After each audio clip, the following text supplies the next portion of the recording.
मैंने आप सभी का ब्रेकिंग न्यूज 24 सच का आईना में स्वागत करती हूँ। जनपद बलिया के बांसडी विधानसभा अंतर्गत अकोली गांव में सुहेल देव भारतीय समाज पार्टी के राष्ट्र प्रमुख महासचिव एवं उत्तर प्रदेश सरकार के पूर्व राज्य मंत्री डॉक्टर अरविंद राजभर जी देश के किसानों के समर्थन में सुभाषपा के गांव-गांव हल्ला बोल कार्यक्रम में अपने लोगों को संबोधित करते हुए कहा कि आज देश के किसानों के समर्थन में सुभाषपा ने तय किया था कि 5 फरवरी को 5000 गांव, उत्तर प्रदेश के 5000 गांव में हम लोगों ने जन चौपाल का माध्यम से कार्यक्रम करके हम देश और प्रदेश की सरकार को चेतावनी देना चाहते हैं कि अभी भी वक्त है। जो 3 काले कानून का अपने प्रस्ताव पास किया है उसको वापस ले ले ताकि किसानों के हित में कोई कार्य हो सके। जिस वजह से आज देश के किसान आक्रोशित है, यह आक्रोश उनका खत्म हो और जल्द से जल्द धरना समाप्त हो।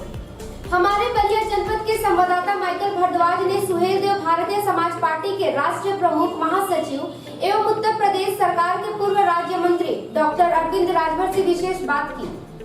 आइए सुनते हैं उन्होंने हमारे संवाददाता माइकल भारद्वाज से बात करते हुए क्या कुछ कहा।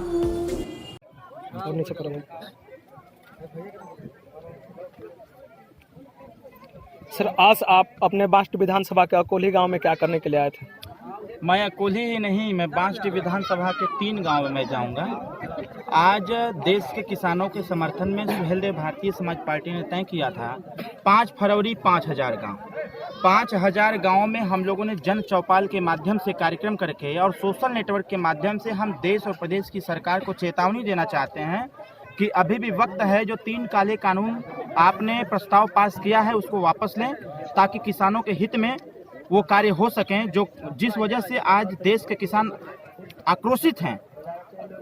ये आक्रोश उनका खत्म हो और जल्द से जल्द धरना समाप्त हो। सर, भागीदारी संकल्प मोर्चा में का बा? भागीदारी संकल्प मोर्चा में 2022 में सरकार बा और 2022 में सरकार बना करके अच्छी शिक्षा, समान शिक्षा, अगर देश में बैंकों का राष्ट्रीयकरण हो सकता है तो उत्तर प्रदेश और देश में शिक्षा का राष्ट्रीयकरण होगा। सुहेल देव भारतीय समाज पार्टी मानती है कि देश लोकतंत्र से, देश संविधान से चल रहा है और संविधान के थ्रू चुनाव होते हैं, जनता चुनाव करती है। ओम प्रकाश राजभर भागीदारी संकल्प मोर्चा का ये मानना है कि अगर देश संविधान से चल रहा है तो संविधान एक है तो शिक्षा भी एक होनी चाहिए। भारतीय संविधान के समानता के अधिकार के तहत अब अमीर और गरीब के बेटों को शिक्षा समान रूप से मिलना चाहिए।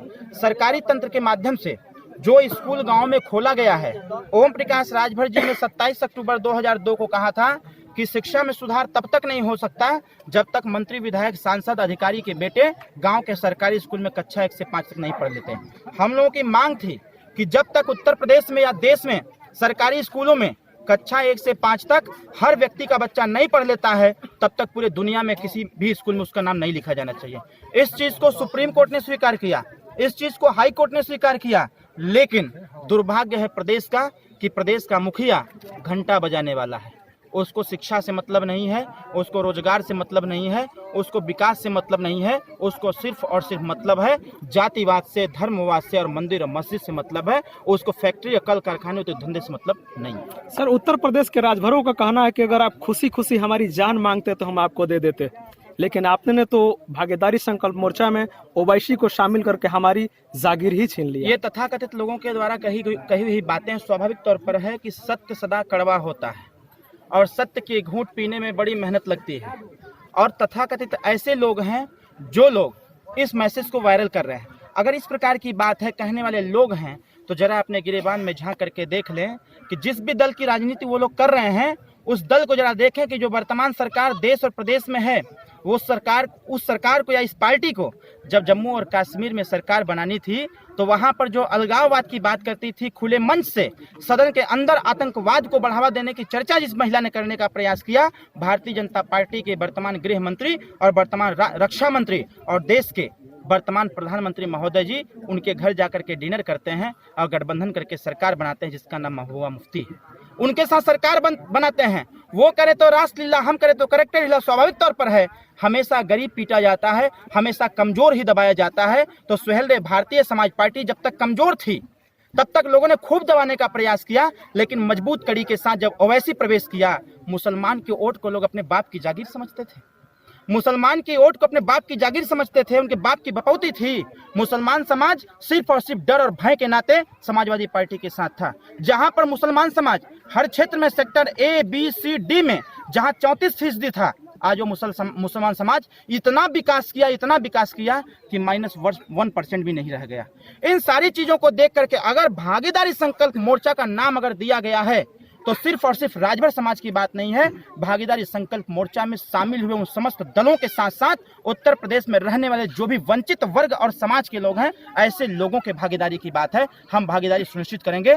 ओम प्रकाश राजभर जी कांसीराम जी को मानते थे और कांसीराम साहब कहा करते थे कि जिसकी जितनी संख्या भारी उसकी उतनी हिस्सेदारी। सर, भागीदारी संकल्प मोर्चा के तहत ही क्या वो जो भी जिला पंचायत के चुनाव और उसमें प्रत्याशी लड़ेंगे? भागीदारी संकल्प मोर्चा शॉर्टकट में कहा जाता है भस्म, और ये भस्म मतलब समझ रहे हैं? हम भस्म करेंगे भाजपा को, हम भस्म करेंगे सपा को, हम भस्म करेंगे बसपा को। हम बताएंगे आने वाले सेमीफाइनल त्रिस्तरीय पंचायत चुनाव में ये भागीदारी संकल्प मोर्चा जिस भी सीट से चुनाव लड़ेगी, जितने भी सीट से चुनाव लड़ेगी, वहां सपा, बसपा, भाजपा को भस्म करके मानेगी। सर, अगर आपके पास 2022 के लिए विकल्प हो, आपके बाद माननीय पुनीत पाठक, जिला अध्यक्ष माननीय सुग्रीव राजभर, विधानसभा प्रभारी ब्रजेश राजभर और मानती राजभर, इनमें से सर किसको आप प्राथमिकता देना चाहेंगे? मैं प्राथमिकता सबको देना चाहूंगा। मैं तो खुले मन से कहता हूं कि हम बड़े नेता हैं, तो 403 विधानसभा सीटें हैं, हम जिस पे भी पैर रख देंगे वो हमारा हो जाता है। तो यहाँ हमारे समस्त कार्यकर्ता हैं। मैं आपको एक स्पष्ट शब्द में बता दूं कि सुहेलदेव भारतीय समाज पार्टी हमेशा कार्यकर्ताओं का पक्ष लेती है, और पार्टी के कार्यकर्ता जो भी खड़ा होगा, मैं अरविंद राजभर, पूर्व प्रत्याशी विधानसभा बांसडीह, पूर्व राज्य मंत्री उत्तर प्रदेश सरकार, राष्ट्रीय प्रमुख महासचिव की हैसियत से कलम रखा हूं।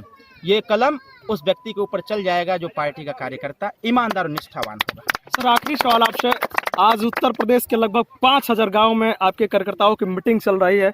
आप हर जगह आप भी मीटिंग ले रहे हैं, पार्टी के तमाम वरिष्ठ नेता मीटिंग ले रहे हैं, क्या मैसेज देना चाहते हैं आप पूरे हिंदुस्तान को? मैं मैसेज यही देना चाहता हूं कि वक्त बहुत कम है, वक्त बहुत कम है, जितना दम हो लगा दो।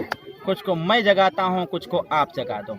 इस भारतीय झूठ पार्टी की सरकार को नस्ते नाबूद करने के लिए, और सत्ता परिवर्तन ही नहीं, सत्ता परिवर्तन के साथ साथ देश और प्रदेश के व्यवस्था परिवर्तन के लिए आज 5000 गाँव में अभी ये ट्रेलर है। पिक्चर दिखाएंगे हम, अभी ये ट्रेलर था मात्र 5000 गाँव का, अभी पिक्चर पूरी बाकी है मेरे दोस्त। बहुत बहुत धन्यवाद सर। मैं माइकल भारद्वाज, ब्रेकिंग न्यूज 24 सच का आईने से, जनपद बलिया संवाददाता। सच सदा कड़वा होता है। आप हमारे सभी खबरों को लगातार देखते रहने के लिए हमारे इस YouTube चैनल को लाइक एवं सब्सक्राइब जरूर करें। बेल बटन को क्लिक करना न भूलें। धन्यवाद।